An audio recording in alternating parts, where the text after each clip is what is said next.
bath to prepare her to utter the shahada. Ashhadu an la ilaha illallah wa ashhadu anna Muhammadan Rasulullah. साथियों, in the name of Allah, the most gracious, the most merciful. Peace and mercy all of you. आज हम ऐसी खबर लाए हैं जिसे सुनने के बाद हर दिल कहेगा अल्हम्दुलिल्लाह। 7 अक्टूबर 2023 यानी इजराइल फिलिस्तीन में जंग की शुरुआत के 1 महीना बाद से अमेरिका, जर्मनी, जापान समेत पूरे यूरोप में इस्लाम अपनाने वालों की तादाद में अचानक बढ़ गई है, और इतनी बढ़ गई है कि किसी ने उम्मीद भी नहीं की होगी। Is Christianity and the lowest is Islam. The presence of Islam as a minority country in Argentina has always been associated with the Spanish conquest and also exploration from America. New York Times, The Economics, Amog China, Russian TV जैसे international media के मुताबिक Europe में 400% तो America में 380% की बढ़ोतरी हुई है। इससे पहले भी हमने कुछ खबरें शाया की थीं, लेकिन आज की खबर सबसे हटके है। खबर है अर्जेंटीना से। अर्जेंटीना में हजारों लोगों ने एक साथ कलमा शहादत पढ़ा और इस्लाम में दाखिल हो गए। कलमा पढ़ने वालों की भीड़ इतनी थी कि लोगों को 1 किलोमीटर से लंबी कतारें लगानी पड़ी। गौरतलब हो कि लोगों से इतनी तादाद में इस्लाम अपनाने की वजह पूछी गई।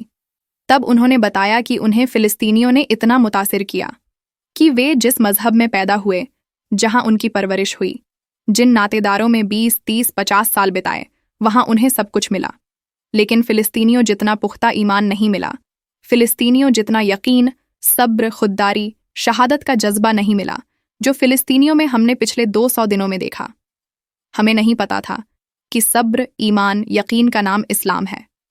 आपको बता दें कि पिछले 221 दिन से इजराइल के जरिए हो रहे फिलिस्तीनियों के नरसंहार के बावजूद एक भी खबर ऐसी देखने को नहीं मिली कि कोई मुर्तद हो गया, या किसी ने अल्लाह के वजूद का इनकार कर दिया, या किसी ने हथियार डालकर इजराइल के आगे सरेंडर कर दिया, या अपने ऊपर हो रहे जुल्म को लेकर अल्लाह से गिला शिकवा किया।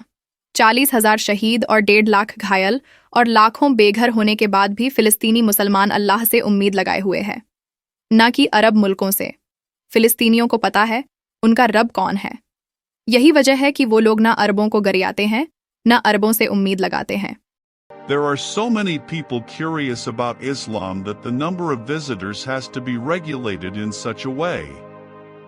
After investigating, apparently the mosque management was holding several agendas about Islam, starting from showing documentary films about Islam, which attracted Asia के कुछ कमजोर ईमान वाले लोगों पर गौर किया जाए तो उसमें 2 तबके मिलेंगे।